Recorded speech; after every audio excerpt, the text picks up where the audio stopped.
तनखी है, वो तनखी है, कोई बुद्धिजीवी नहीं है, तनखी है। लेकिन ये मुलाकात इससे पहले भी हो चुकी है और तनखियों से कोई मतलब नहीं है, ये तनखी है, इनके घर वाले इनको साथ नहीं चलेंगे। कांग्रेस सांसद और दिग्गज नेता इमरान मसूद भड़के हुए हैं उन मुसलमानों के ऊपर जिन्होंने मुलाकात की है आरएसएस प्रमुख मोहन भागवत और आरएसएस के पदाधिकारियों से। जी हां, दिल्ली के हरियाणा भवन में मुसलमानों की मुलाकात हुई आरएसएस चीफ मोहन भागवत से। ऑल इंडिया इमाम ऑर्गेनाइजेशन के तहत ये सब कुछ हुआ, जिसमें राष्ट्रीय मुस्लिम मंच, जो कि एक तरीके से इंद्रेश कुमार की संस्था है, जो आरएसएस से जुड़ी संस्था बताई जाती है, उनके जरिए इन सभी मुस्लिम नेताओं से मुलाकात हुई है और इस मुलाकात को लेकर खूब सियासत भी हो रही है। जिस तरीके का अप्रोच आरएसएस रखती है, जिस तरीके की पॉलिटिक्स आरएसएस करती है, उसके बाद मुसलमानों से मुलाकात हुई तो इमरान मसूद तो भड़क गए, जो कि कांग्रेस के सांसद है सहारनपुर से। उनसे सवाल पूछा गया लोकसभा के बाहर, तो उन्होंने कहा कि ये सब तनखइये हैं, ये मुसलमान नहीं। बुद्धिजीवी है भाई, वो कौन बुद्धिजीवी है? उनको कौन मान रहा है? उनकी क्या मान्यता है? उनके अपने घर वाले भी उनके साथ हैं क्या? लेकिन ये मुस्लिम आउटरीच प्रोग्राम है आरएसएस। उनके मुस्लिम अपने घर वाले मुसलमानों के साथ क्या कर रहे हो आसाम के अंदर? उनकी आंखें नहीं है क्या? आसाम में क्या हो रहा है? तबाह कर दिया आपने आसाम के अंदर, लोगों को उजाड़ दिया, लोगों के घरों को तोड़ करके रख दिया, और आप कह रहे हो कि आप मुसलमानों की हितैषी हो, मुसलमानों के हक में बात करेंगे। नहीं, पहले भी आरएसएस मिल चुका है। तो आप देखिए ना क्या हो रहा है आसाम के अंदर।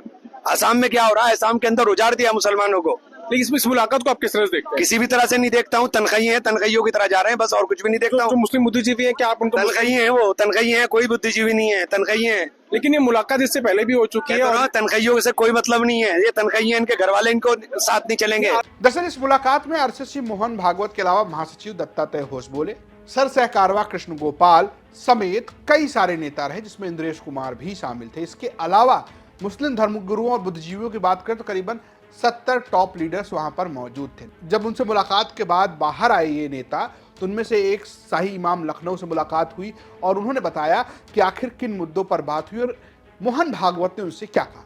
जो आपकी मुलाकात हुई है भागवत जी से, आप लोगों की ओर से क्या कही गई है, उनकी ओर से क्या कहा गया? भाई, सबसे बड़ी खुशी की बात यह है कि हमारे डॉक्टर मोहन भागवत जी और उमर इलियासी साहब चीफ इमाम की मेहनत से, कोशिश से ये पहली दफ़ा ये मीटिंग हुई है मुस्लिम धर्मगुरुओं की डॉक्टर साहब के साथ में, और उसमें ये तय हुआ है कि अब बिल्कुल हर तरह से जो भी कुछ लोग डिस्टर्ब करेंगे उनको वहीं रोक दिया जाएगा, थाम दिया जाएगा, और किसी किस्म के वातावरण को आगे बढ़ने नहीं दिया जाएगा। नक़्ज़े अमन को जो खतरा लाहक है उसको हर तरह से रोक दिया जाएगा। इशारा किसकी तरफ है?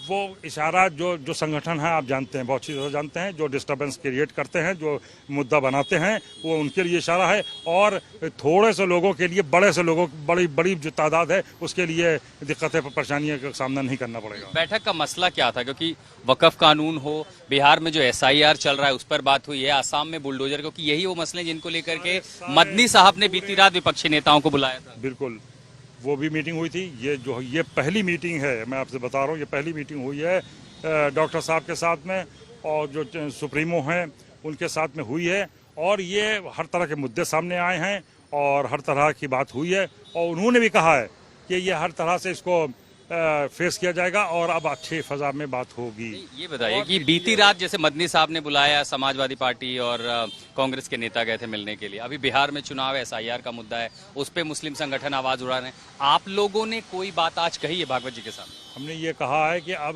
कोई भी मामला होगा उसको हम लोग मिल बैठ के तय करेंगे, और आपको ऐसा कुछ नहीं होने दिया जाएगा हिंदुस्तान में। यहाँ की अच्छी फिजा बनानी है, यहाँ अच्छा वातावरण पैदा करना है, यहाँ यकजहती पैदा करना है, अमन अमान पैदा करना है, उन्नति और तरक्की की बात करना है, मुल्क को आगे बढ़ाना है। मोहन भागवत की ओर से क्या कहा गया? किसी तरह का मैसेज, कोई एक विषय जिसको लेकर के मंथन? विषयों पे बातचीत हुई है। उन्होंने कहा कि ये जो मीटिंग हुई है ये पहली हुई है, अब ये होती रहेगी। सब विषय में क्या क्या थे? अगर आप सूचीबद्ध करेंगे कि ये विषय थे जिन पर हमने बात की, वो क्या क्या थे? हर विषय पे बात हुई है। वक़फ़ था मसला नहीं, उसको वक़फ़ की SIR का मामला बिहार, उसकी बात नहीं हुई। सिर्फ ये बात हुई है कि अब मामलात को जो चीजें हैं जो आगे खराब ना हो, उसके लिए हम लोग मेहनत करेंगे। तो बात माने तो मोहन भागवत ने कहा कि सारे मुद्दों पर बैठकर बातचीत की जाएगी, अमन चैन के माहौल को खराब नहीं किया जाएगा, लेकिन सियासत खूब तेज है जिस तरीके से मुसलमानों से मोहन भागवत ने मुलाकात की है। फिलहाल क्या राजनीतिक प्रतिक्रिया और निकल कर आती, ये देखने वाली बात होगी। ये स्टोरी भेजी थी दिल्ली से हमारे सहयोगी आशुतोष ने। देखते रहिए यूपी तक। नमस्कार।